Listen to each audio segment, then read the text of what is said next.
What questions do you have about organization, transitions, or conclusions?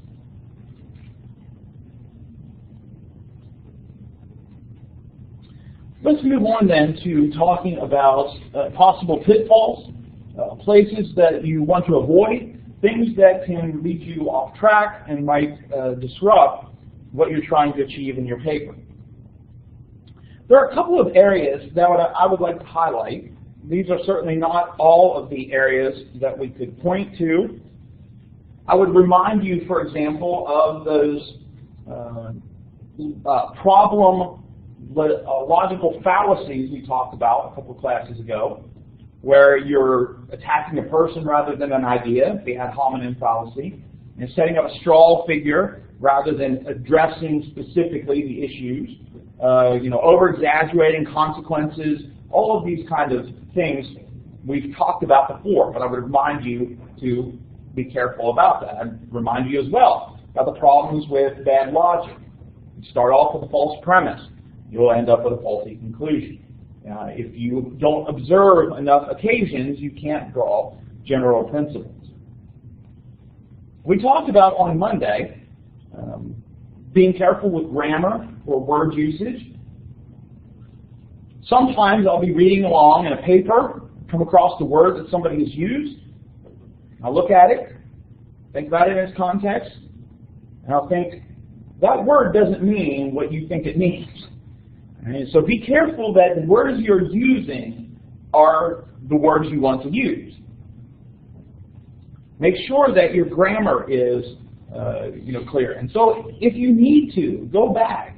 There are plenty of sites that you can find on Google to review grammar rules. I'm not asking you to be a grammar expert, and I'm not asking you to know even the most arcane, but if grammar is a place where you have weakness, it might be good to review that, maybe go to the writing lab. There are a variety of things that you could do. But pay attention to your grammar usage, because that can be a place where you present something that's very confusing. You might also have heard about awkward wording. Somebody said, well, that's kind of worded awkwardly. That's a problem, a pitfall as well, because that too can lead to confusion upon your reader. The reader has to read several times to figure out what you're trying to say. Essentially, when people talk about awkward wording, they're talking about wording that doesn't fit right together. Your sentence doesn't flow well. There's something about the wording that you're using that's confusing. It doesn't flow. It detracts from the meaning. And so awkward wording can be very difficult for your reader to comprehend your point. And sometimes it could be a situation where it sounds good in your head, you know what you mean, but when you put it into the form of your paper, you have done so in such a way that lends to confusion. So here are some examples. These come from UNC's Writing Lab. They have a website that might be useful that you can Google. Purdue, we talked about earlier, has a writing lab online that would be helpful as well. So here are a couple of examples of some awkward wording. Having finished with studying, the pizza was quickly eaten. Who's doing the studying in this sentence? In this sentence, the way it's worded, the pizza was studying. So the pizza was studying, he got done studying, and then was eating. Is that what this person meant? No, right? There were some people studying, they got done, they ate some pizza. Awkward word, right? It totally doesn't mean what it is intended to mean. Here's another example.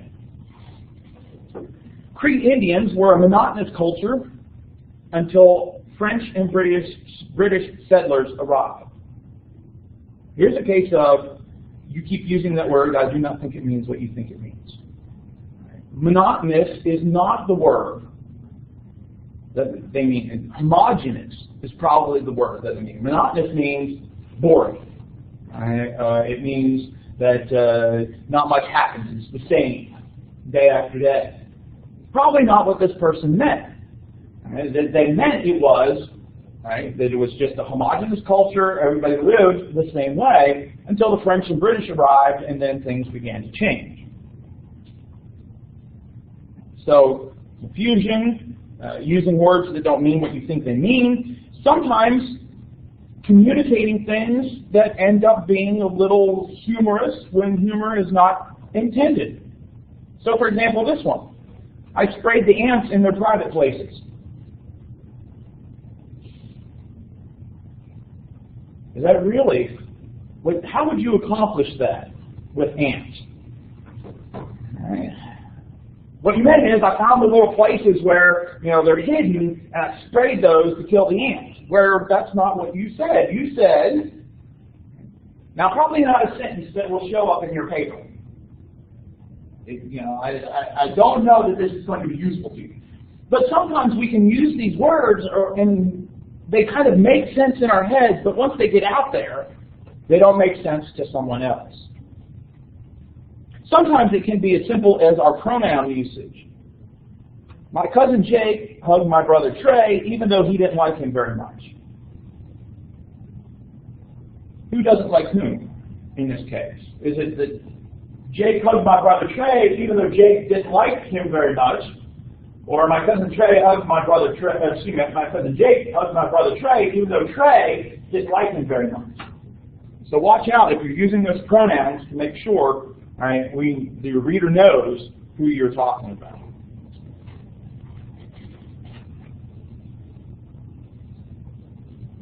Be careful with, as well, jargon. Jargon refers to the language that is used in a field of study that may not have meaning beyond that field of study. The technical terminology is sometimes used. Now, one of the difficulties is, as you do research, you're going to encounter scholarly writing, as we talked about on Monday. And scholarly writing isn't always the clearest when it comes to communicating meaning. And so it becomes tempting to take on some of that jargon without really understanding what you're using and just being just as confusing.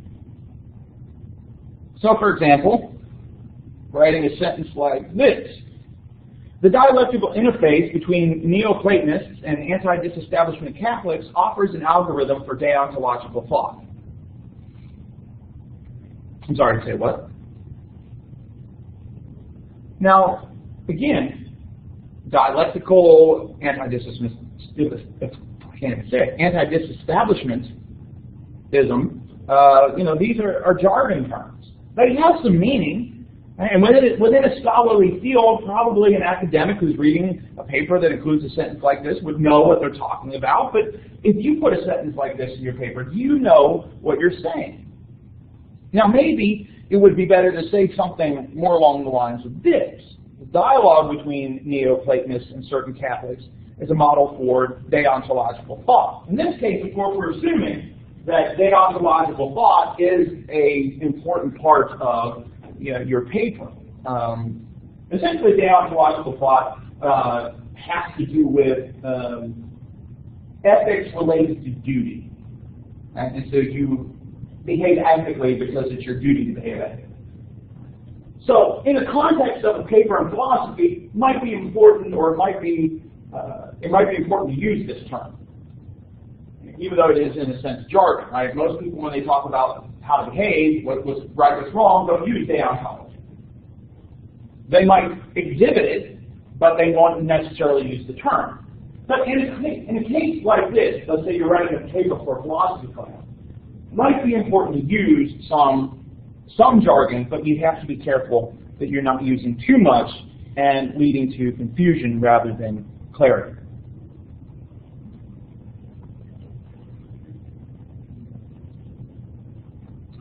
You also want to avoid unclear or grandiose writing, things where you're kind of saying these great, wonderful things, or these alarmist type of things, or you're making claims beyond what you have the warrant to do.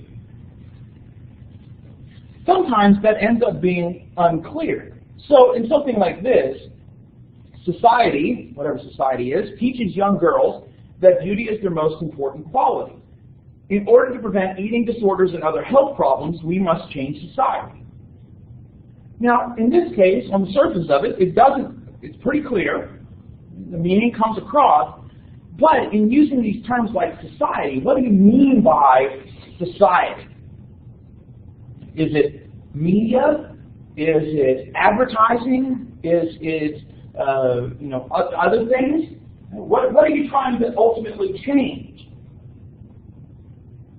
So being careful about how you are talking about things. Again, probably not necessarily the type of claims you might make in a paper like what we're looking at, but these grandiose claims with abstract words can be difficult to convey clear meaning with.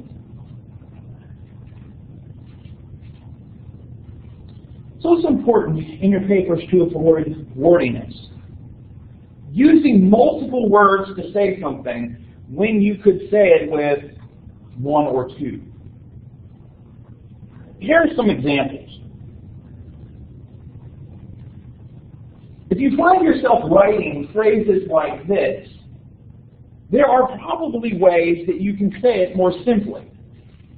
Now, I say that recognizing that sometimes as you're writing a paper like this one where you have to get a certain amount of words, it might be useful to use multiple words where you could just use one or two. And I'm trying to get 2,500 words. But in general, wordiness doesn't really add anything to your paper. Instead, it probably takes something away.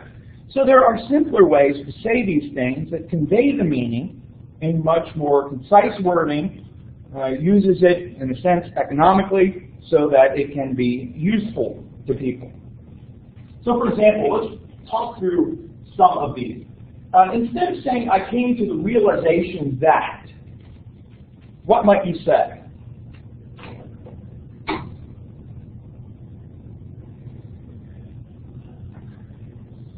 What would be a simpler way to say that?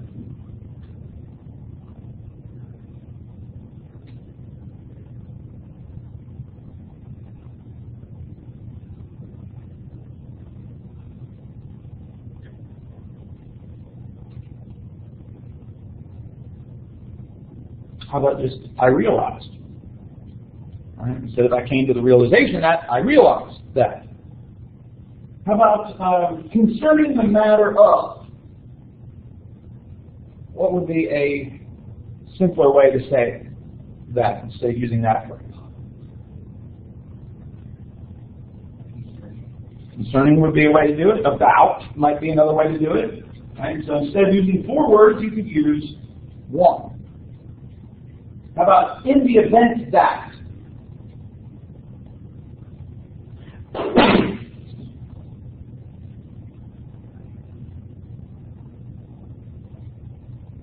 When? Maybe when or if, and if it's depending on what comes after that. I mean, if you think that it's going to happen, so when such and such happens, or if such and such happens. How about in all cases?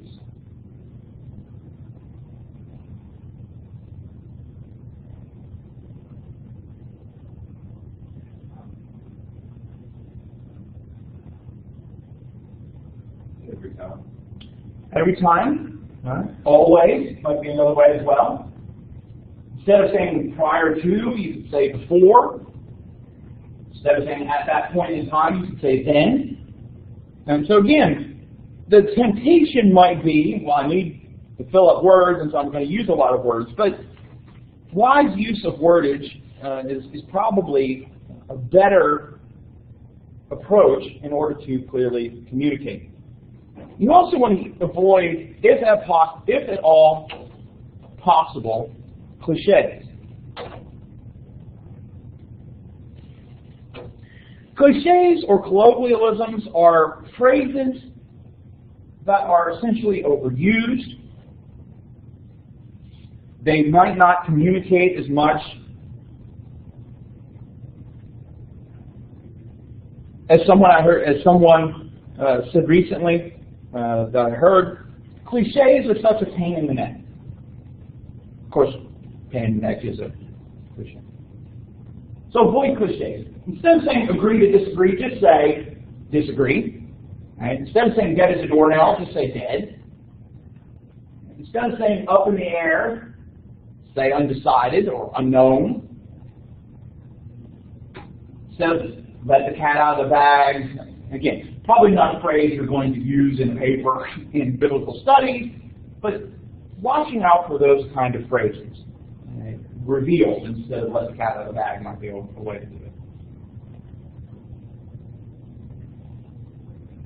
You also want to be careful that you don't write as if you were speaking. Now certainly, if you are writing a sermon or writing some other piece that you're going to present orally, you want to think about how is this going to sound orally? Because how you write a paper, that's not going to necessarily be the best way to approach speaking to somebody. And so if you're writing a devotional, you would write it differently. But when you're writing a paper, you have to be careful not to allow your communication habits, oral communication habits, to bleed in. So avoid writing things like, so like the woman taken in adultery is this really kind of complex passage that we can't really know if it belongs in the text or not. No, right? Find other ways to say that. You want your writing to, in this case, for research papers, to be formal, which means avoiding abbreviations that you might use in texting or an email. All right. In my humble opinion, the case of the perfectly adulterated is way too crazy to understand, LOL. Or haha, I guess is actually kind of taken over for LOL. Again, watching out for the grandiose or the jargon terms.